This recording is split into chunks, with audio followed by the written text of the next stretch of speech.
E mais importante talvez seja, ao final dessa palestra, a gente poder responder essa pergunta. Por que estudar sobre dor visceral? Primeiro motivo básico, cada vez mais somos profissionais de primeiro contato, né?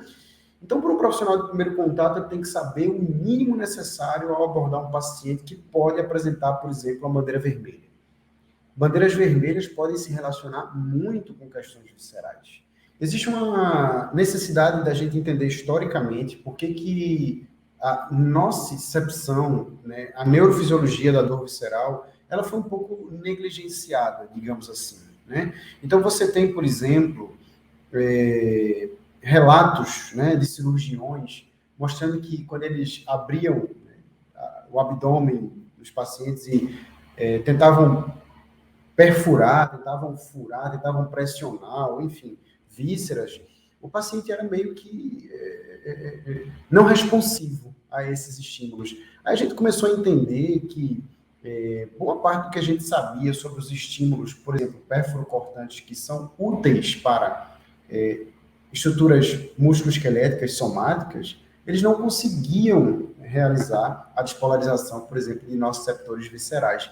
E o tipo de estímulo que os nossos receptores viscerais respondem é muito diferente do somático. Então, isso trouxe um gap, né, de aprofundamento mesmo de ciência no estudo da dor visceral, além do fato do nosso receptor visceral estar lá para dentro, né? Então, o acesso a ele é muito mais difícil, mas a gente também tem que olhar uma demanda social gigante que existe, pessoal, para dor visceral. Veja, é basicamente assim, a conta que a grande maioria dos estudos que avaliam isso mostra é 1/3 das pessoas com dor crônica apresentam dor visceral.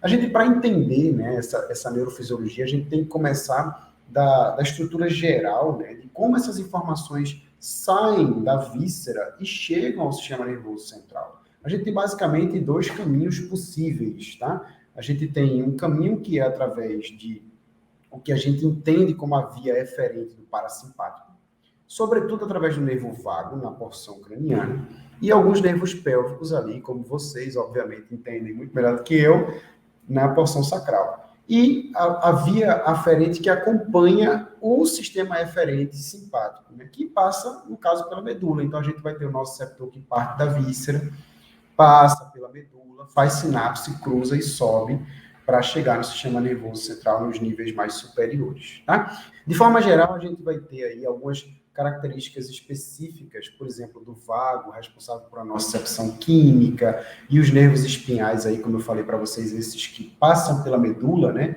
O vago é como se fosse a via expressa, que vai da víscera já lá para cima, e o sistema aferente, que acompanha o simpático, ele passa pela medula, tá? Essa analogia da árvore, para a gente entender a chegada dos estímulos viscerais na medula, é muito interessante. É mais ou menos assim, apenas 5 a 15% dos impulsos aferentes que chegam na medula, eles são de origem visceral. Porém, depois que chega na medula, pelo menos metade das fibras que estão ali, os tratos, né, os famosos tratos, eles conseguem levar informações viscerais. Ou seja, é como se houvesse um amplificador, né, chegando no sistema nervoso central. Uma vez que essa informação chega no sistema nervoso central, ela tem muitos caminhos possíveis para subir e atingir os níveis mais superiores. Hoje, a gente pensa muito mais num termo de convergência sináptica. Mas que danado é isso? Só para a gente começar a entender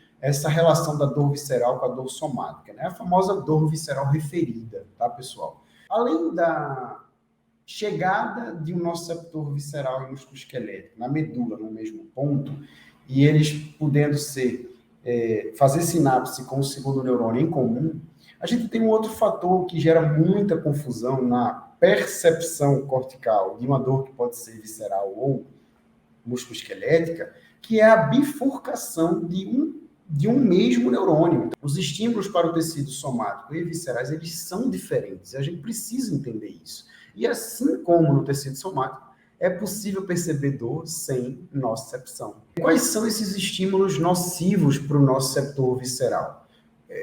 Basicamente, cortar, queimar ou espetar não são efetivos. O que é basicamente efetivo para o nosso receptor musculoesquelético. Então, você vai ter tração de mesentério, distensão de órgãos ocos, compressão de órgãos sólidos, maciços, como estímulos mais efetivos de ordem mecânica para despolarizar esses nociceptores.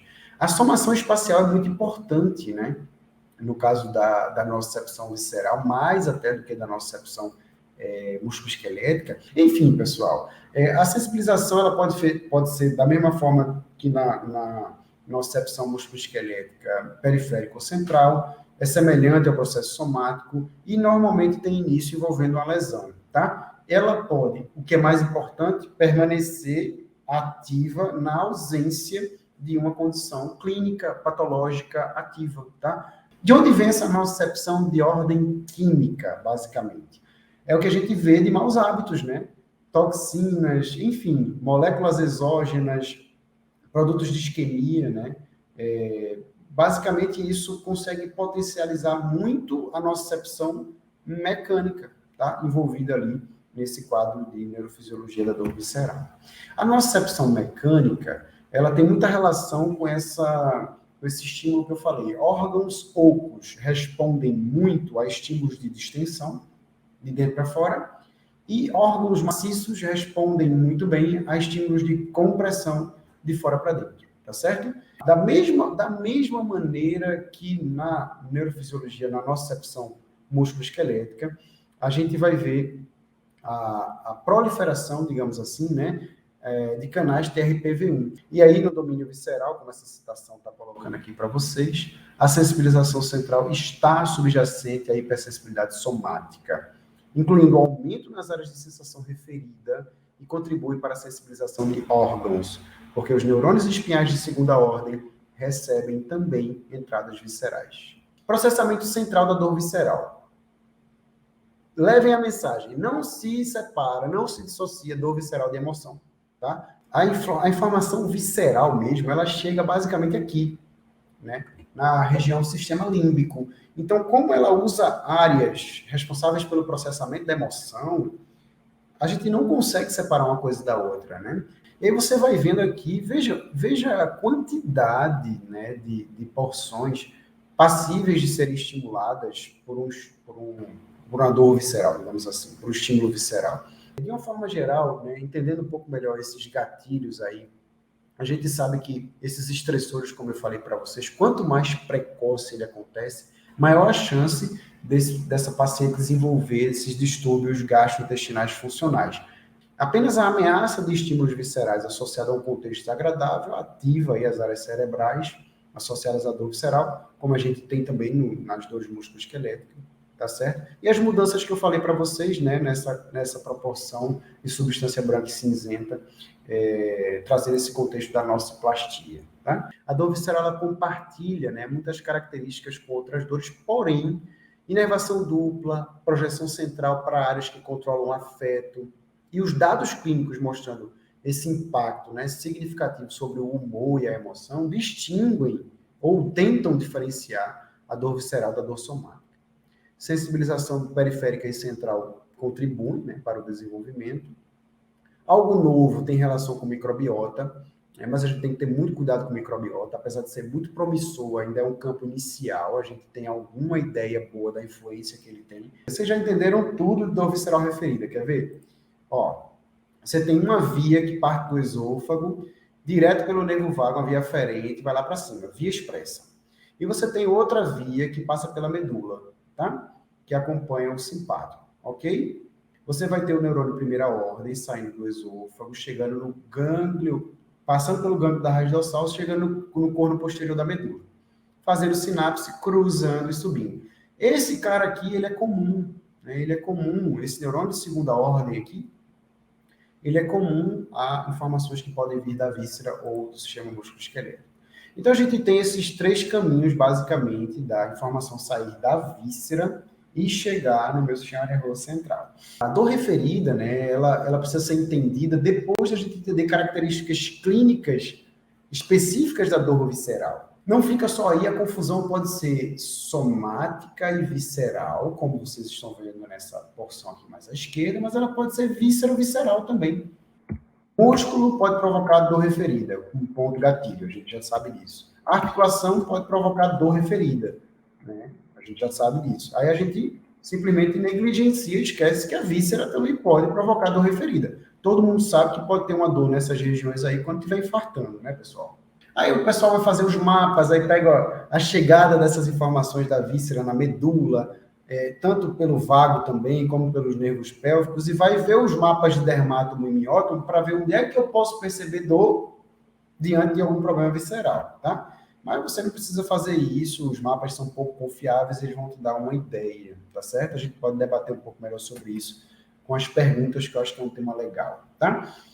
Uma outra característica muito interessante da dor visceral referida é a contratura, tá? A contratura muscular. Porque acompanha comigo aqui nessa figura da direita, você tem uma devolução aqui imediata, um arco reflexo medular, de quando essa informação parte da víscera, que ela chega no corno posterior da medula, ela consegue devolver uma resposta eferente aqui, através de motoneurônios ali naquela região. E esses motoneurônios ativados vão fazer o quê, pessoal? Vão gerar um estado de contratura. Tá certo? A gente tem a necessidade de ter episódios viscerais doloridos para esse circuito começar. A gente pode ter hiperalgesia, contratura, alteração do trofismo, né? E alodínia, sensibilização central, enfim, tudo que vocês provavelmente já conhecem. Então, dor visceral crônica se divide em primária e secundária. Como vocês já devem conhecer, a dor crônica primária, seja visceral, musculoesquelética, segundo a IASP, é aquela em que o problema principal é a dor, e a dor crônica secundária, ela, como o próprio nome diz, ela está secundária a uma alteração clínica primária.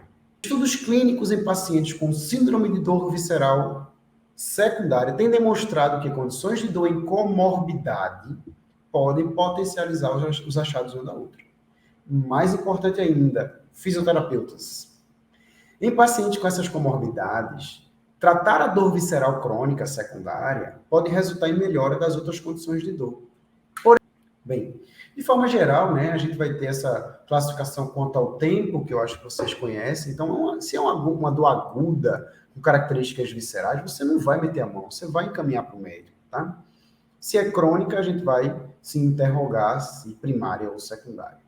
Quanto ao mecanismo, que é o mais importante, se a gente está falando de uma dor crônica, uma dor visceral crônica primária, a gente sabe que o mecanismo predominante é nociplástico. Se a gente está falando de uma dor visceral crônica secundária, muito provavelmente a gente tem um mecanismo predominante nociceptivo, com um nociplástico sobreposto, talvez. Tá? E as comorbidades, né, que vão aparecendo, as cirurgias, a própria sensibilização central, enfim. Mas aí eu pergunto, como a gente identifica essas influências viscerais numa apresentação de dor musculoesquelética, por exemplo, tá? Primeira coisa que eu sugiro é você esquecer o preto e o branco. Você não vai conseguir dizer é visceral ou não é visceral. Você vai estar nas faixas de cinza, considerando uma influência visceral relevante ou não. Então, se quiserem aí, façam um print desse slide, porque esse roteiro, enfim, é oriundo de inúmeros estudos, tá certo? E pode dar alguma ajuda para vocês aí na prática clínica, tá? Eu espero que vocês tenham entendido o quão confuso é desde a base, mas que a gente pode clinicamente ter algum direcionamento para diferenciar. A gente só não vai ter fórmula mágica, então você vai ser muito mais prudente, você vai estar muito mais pé no chão se você começar a pensar em fatores de risco, em probabilidade, do que nessa relação muito mágica e dualística.